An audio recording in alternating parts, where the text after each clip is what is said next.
Bom dia! Começamos agora mais um programa da Gralha. E esse é um programa muito especial, mais que especial, porque é Dia das Mães! Aê!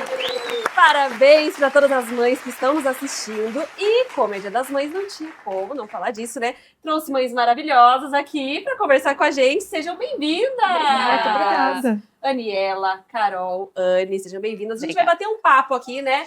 De mãe para mãe, né? De mulher para mulher.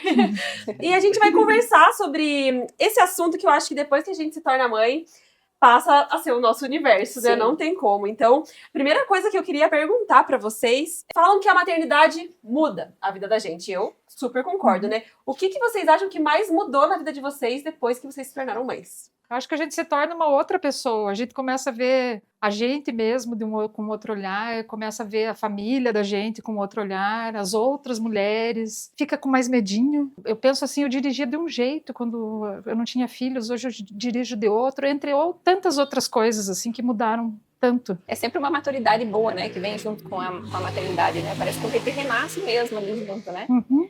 E até a gente estava comentando justamente sobre o medo, né, que veio depois da maternidade, assim, porque eu, por exemplo, morro de medo hoje em dia da chuva. Aquela chuva que tem muito trovão, quando fecha o tempo, assim, nossa, eu fico com muito medo. Eu acho que nasce uma nova versão e essa questão do medo é muito forte, só que ao mesmo tempo que vem o medo, a gente finge, né? O que a gente tava falando, a gente finge plenitude. Se faz de forte. Exatamente. Eu morro de medo de cachorro a minha vida inteira. Medo, assim, demais. Mas passa um cachorro a todo lado dos meus filhos, eu tô assim. Plena. Tá tudo certo. Olha, vamos passar a mão no cachorro. Passa até a mão no cachorro. Eu tinha medo.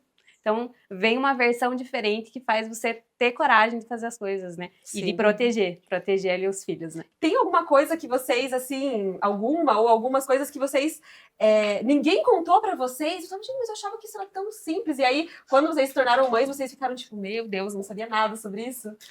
Olha, várias coisas, assim, até porque eu até comentava antes de ter o Arthur, eu falava, nossa, eu tô expert no assunto, né? Porque Achava, eu estudei li um tudo. monte, nossa, já vi vídeos infinitos, enfim. Mas aí, depois, quando ele nasceu, é outra realidade. Eu tinha uma expectativa muito grande da amamentação, assim, eu queria muito amamentar e sonhava, e eu conseguia amamentar, mas com um complemento. Então, no começo, para mim, foi muito frustrante. Na primeira gestação, na segunda, parece que já vira a chave da gente, as coisas vão ficando mais fáceis. E aí já consegui identificar, mas primeiro eu me sentia culpada de não conseguir amamentar o suficiente. Então, acho que nasce uma mãe, nasce uma culpa também, né? Várias culpas. Ou uma nova versão e uma culpa. Eu acho que a maternidade, ela vem já desde o início, como a Carol mesmo falou. Hoje em dia a gente tem muito contato com livro, vídeo, outras pessoas, outras histórias, e a gente cria uma versão. Então, desde o parto, né? O parto a gente já idealiza algo, romantiza muito, né, algo, e a gente já percebe que ali já não é a mesma coisa. Nasceu a criança, já muda bastante. A privação do sono, eu acho que com certeza é algo que pega pra todo mundo, né? Assunto delicado pra todo mundo que já é mãe. de cara. Porque é um negócio que não tem como, não tem o que ser feito. E, infelizmente, a privação de sono, ela muda a tua energia, muda teu humor, muda tudo. E aí você tá no meio daquela turbulência de hormônio, de um monte de coisa desregulado, não tá conseguindo dormir, a criança chorando, e aí tem a culpa. Então, tem várias coisas que... E tem que levantar, às vezes, dali 2 horinhas, já viver de novo Sim. tudo aquilo, né? É isso aí. Eu não imaginava o quanto era difícil dar uma mamadeira pra uma criança. Não era automático. Você brincava de boneco, você não põe mamadeira na boca da criança. Gente, o meu filho, eu tive coleção de mamadeiras, porque ele não aceitava mamadeira nenhuma. E parece uma coisa tão simples, que aí depois você se torna mãe, você começa a conversar com outras, e aí as pessoas falam, nossa, realmente, meu também. E eu acho que isso de conversar com outras mães, pra mim, foi algo que, nossa, assim, ajudou e ajuda muito no dia a dia. A gente conversava muito, né? Muito Porque no nossos filhos Instagram. nasceram muito próximos ali, né? Então, conversar com mães que estão passando por coisas parecidas ajudam muito. E isso da culpa, né? Acho que tem duas coisas que depois que o filho nasce, vem com a gente. É a culpa e a comparação. Como que vocês lidam com isso? Porque é inevitável. A gente se culpa. Se a gente vai... não, eu vou trabalhar fora, eu vou me sentir culpada. Não, eu resolvi ficar com meu filho, eu fico culpada. Você fica culpada o tempo todo. Como que vocês lidam com essa questão da culpa materna? É uma construção de muitas coisas. Mas quando a gente escolhe não julgar os outros, a gente acaba se julgando menos. Mas é um exercício o tempo inteiro, porque é muito automático a gente começar a julgar as coisas que a gente faz e os outros. E aí você pensa, puxa, eu estou julgando, então eu tenho que mudar aí você isso. se julga.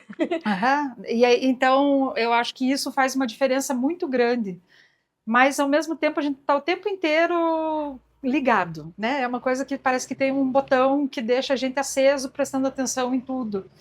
Então, parar de se julgar para aceitar, para deixar as coisas mais fáceis, olhar com amor para os outros e para a gente mesmo. A gente às vezes se maltrata, né? Nossa, Se Ninguém dá maltrata carinho por pra nada, nós, né? Sim. por nada. Né? Vocês também sentem essa culpa?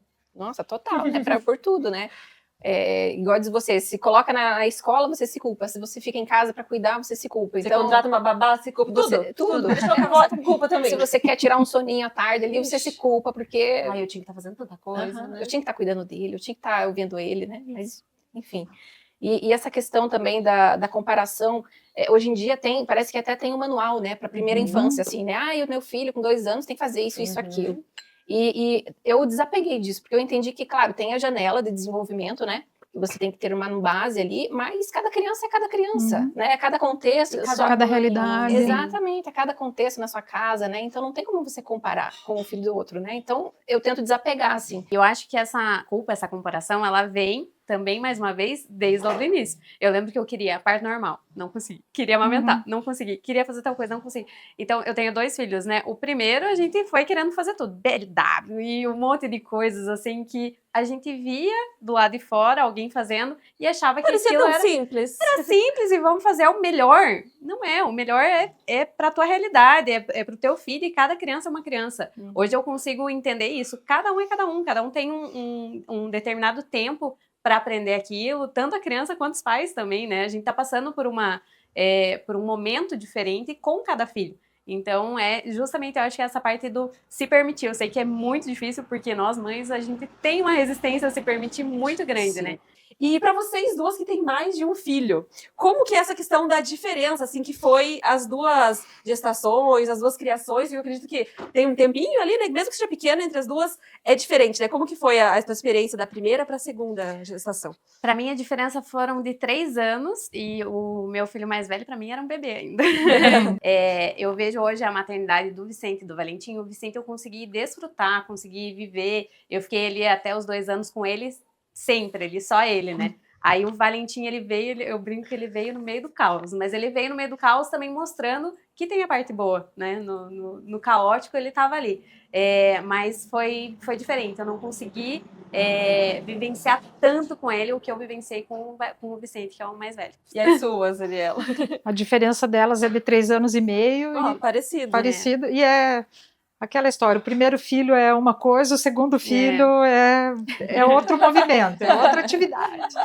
Mas a gestação foi diferente, foi mais, eu descobri um pouco antes de eu engravidar da Patrícia que eu tinha artrose, então foi uma gestação que eu tive muito medo, assim. Mas depois, quando ela nasceu, ela era tão tranquila, ela dormia. Sabe o bebê que dorme 8 horas na primeira... Eu posso fazer inveja para as mães. Nossa, olha. Não é para fazer comparação, mas vamos fazer. Ela dormiu sempre, desde a primeira noite, tranquila. Não teve cólica, assim, foi... Só que depois, quando ela começou a andar, daí nunca mais parou de fazer bagunça. E qual foi a maior ou as maiores lições, assim, que a maternidade trouxe, assim, para vocês? Olha, eu acho que uma delas é justamente o que você falou no começo, da gente valorizar a nossa própria mãe, né? Porque a gente, sem a noção da maternidade, a gente acaba subestimando muita coisa também, não entendendo, né, muito posicionamento das nossas mães, né? Principalmente na adolescência, assim, que a gente tem essa questão dessas rusgas, né, com a mãe e tal. Para mim, eu acho que foi a empatia, aumentou dentro de mim, esse olhar carinhoso para com as pessoas e as situações. Eu acho que a maternidade, para mim, ela trouxe a lição, assim, levando muito na cara, assim, do autoconhecimento, de me conhecer mais para eu poder também ensinar um pouquinho para os meus filhos, para que eles também sejam uma pessoa melhor. Então, eu precisei melhorar a minha nova versão, porque a gente muda os pensamentos e muda a forma que a gente age, e o tempo todo eu tô nessa busca de autoconhecimento para tentar ali trazer novas versões boas para eles também. Para mim, uma lição, um aprendizado, assim, foi lidar de uma forma diferente com o tempo. Exato. Porque eu achava que eu não tinha tempo. Ah. Eu não tenho tempo. Achava que Doce era ilusão, cansada né? antes. Ai, nossa, eu sou muito corrida. Meu Deus, eu sou uma mulher muito ocupada. Não tenho tempo pra nada. Ai, não consigo fazer tal coisa. Cara, agora eu vejo quanto eu tinha de tempo. E eu penso, por que eu não fazia tal coisa antes, cara? Era só ir lá e fazer. Agora, qualquer coisa é uma logística. Uhum. Quem que vai ficar com a criança? Quem que vai... né, que hora a criança vai acordar? Tem que já fazer uma logística da casa, do marido, com a criança, da família, ver quem que vai ficar. Então, eu acho que eu passei a mudar a visão que eu tive sobre o tempo. A priorizar mais o meu tempo, né? O meu tempo com ele e as coisas que eu vou fazer. A dizer mais não. Porque, às vezes, assim, cara, vale a pena? Eu tenho filho pra criar, sabe? Tipo assim, tem coisa que, cara, não vale a pena, sabe? O nosso tempo... Acho que o nosso tempo é muito precioso, né? E como que vocês fazem pra conseguir equilibrar os pratinhos, né?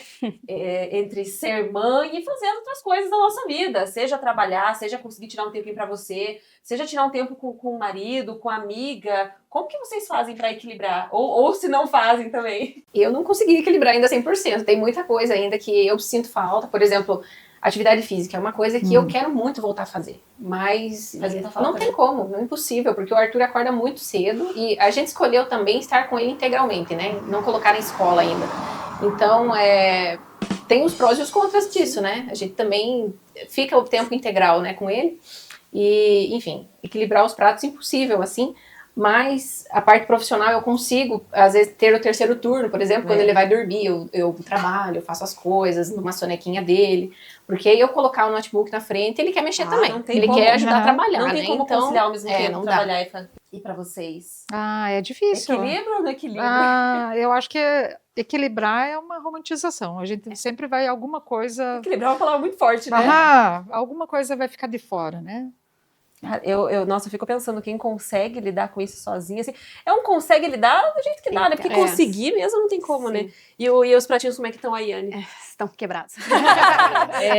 Mas eu, inclusive, tenho algumas amigas que elas não têm filhos e elas sempre me perguntam, como é que você dá conta? E eu sempre falo, não dou. Pois é, eu Aparentemente, finjo. eu dou, mas eu não dou, porque normalmente a gente vai E é importante deixando falar coisas sobre isso no pra não final. acharem que eles veem só em rede social. Eu acho que é tudo, né, Sim, perfeito. então, eu trabalho com rede social e as pessoas na rede social, elas acham que eu dou conta. Mas não dou, porque às vezes as crianças estão ali brincando enquanto eu tô trabalhando e eu queria estar ali junto com eles. Às vezes eu tenho que deixar eles num canto para eu poder fazer outra coisa. Então, a gente vai sempre deixando alguma coisinha sem fazer, dando conta daquele jeito, né? Mostrando aparentemente que está acontecendo, mas não está. Porque não tem como dar conta de tudo, não tem como equilibrar tudo ao mesmo tempo. E o nosso bate-papo tá muito bom, mas olha, gente, a gente vai para um rapidinho intervalo e a gente já volta, tá?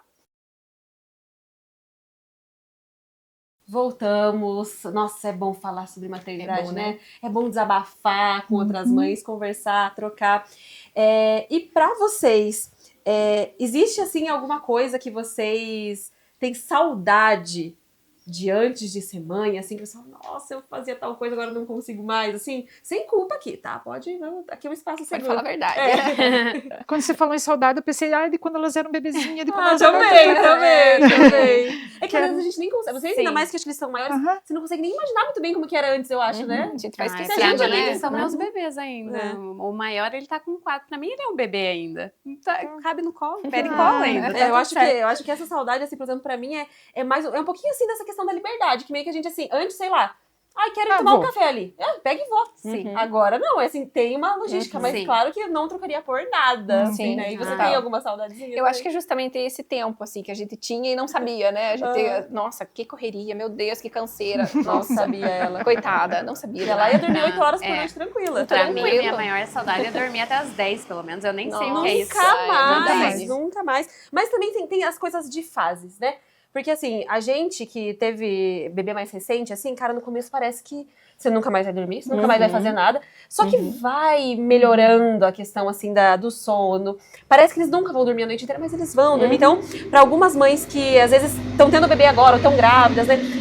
No começo parece muito difícil, mas vai melhorando. Eles vão criando pequenas independências, assim, né? Já consegue brincar mais um pouquinho ali, né? Se entreter, mas tem a parte do colo, que é só colo. Você fica com o braço aqui nas costas. A gente tava falando antes ali, Fica a postura, corcunda. né? A gente fica corcunda, Fica. perde a postura. Mas as fases, assim, mudam, né? Vocês que são mais experientes, tem essa questão das fases que vocês observaram bem, que algumas coisas melhoram e outras coisas ficam mais difíceis? Ah, com certeza. Mas passa, tudo passa. Tudo passa. E eu acho que tudo é fase. Então, foi bom o que eu vivi antes de ter filhos, a fase da infância, a fase da pré-adolescência, da adolescência, tudo é legal. Então, é fase, é esse momento agora. E é o que a gente tem na vida de verdade mesmo, é só o agora. Então, às vezes, a gente se apega a tanta coisa e é só o agora que importa, né? E eu acho que a gente sempre, quando nasce o filho, a gente fala, essa fase é difícil, já passa. Aí vem outra, você fala, essa fase também é difícil. Só que E são assim difíceis vai. diferentes, né? É um difícil diferente e é um difícil que você consegue passar. Então não é tão difícil se você for parar pra ver friamente. É aquela fase que eu já não lembro como era, por exemplo, quando eles estavam com cólica, quando alguém me pergunta, eles tinham muita cólica? Não lembro, porque passou. Foi tão pouco tempo ali, né? Eu não cheguei até o parto normal, mas eu entrei em trabalho de parto. E quando me perguntam como era a dor, eu não sei dizer como é que era a dor. Então, eu até fiz um vídeo nas minhas redes sociais tentando explicar a dor do parto, porque eu tive um parto natural.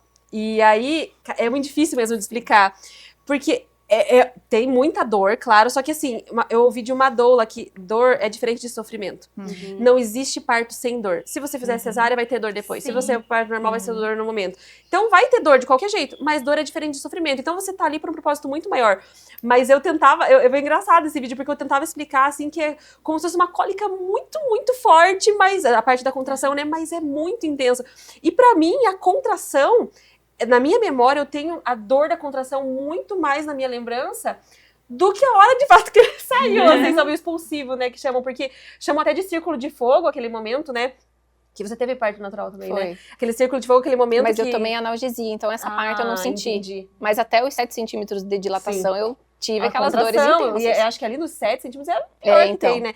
E eu lembro muito dessa dor muito intensa, mas a parte meio que ele saiu, é uma ardênciazinha, mas saiu, de repente, né? Então, e como a Aniela falou, tudo passa, né?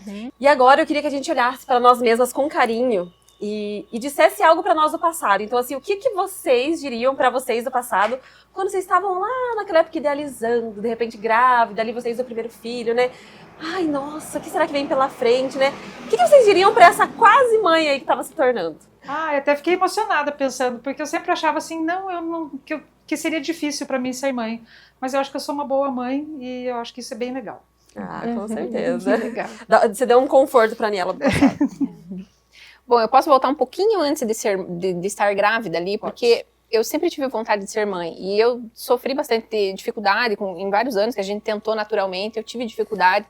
E para eu engravidar, eu tomei indutor de ovulação, que foi o que deu certo e que veio o Arthurzinho. Então, esse meu sonho, assim, durou por muitos anos. E essa tristeza de não conseguir olhar para outras mulheres sendo mãe, da mesma idade, que estudou comigo, sendo mãe, enfim.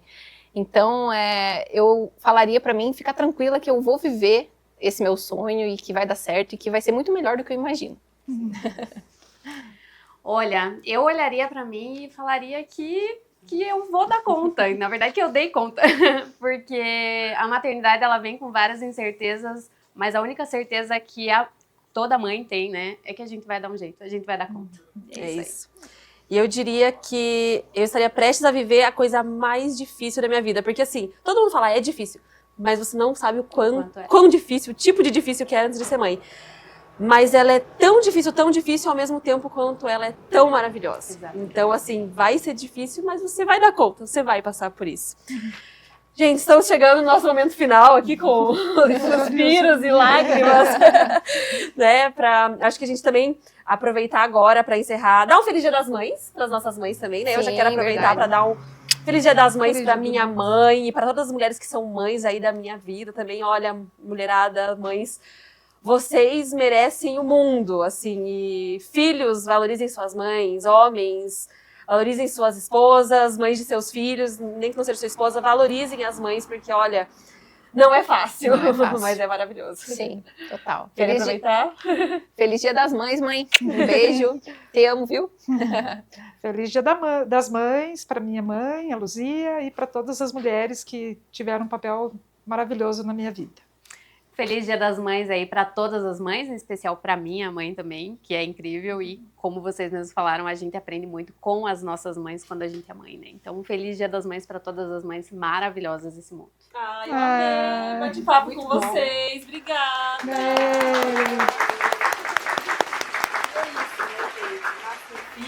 nasce uma mãe, né? E é assim que eu finalizo o programa da Gralha de hoje, que foi só com a gente mesmo. Hoje não tem gralha, não tem lesbão, é só as mães mesmo aqui, tá? Então, gente, muito obrigada pra quem ficou aqui até agora. Feliz Dia das Mães e até o próximo programa da Gralha. E Beijo, Beijo. Gralha. Tchau, tchau, tchau. Ai, olha aqui. Olha quem veio!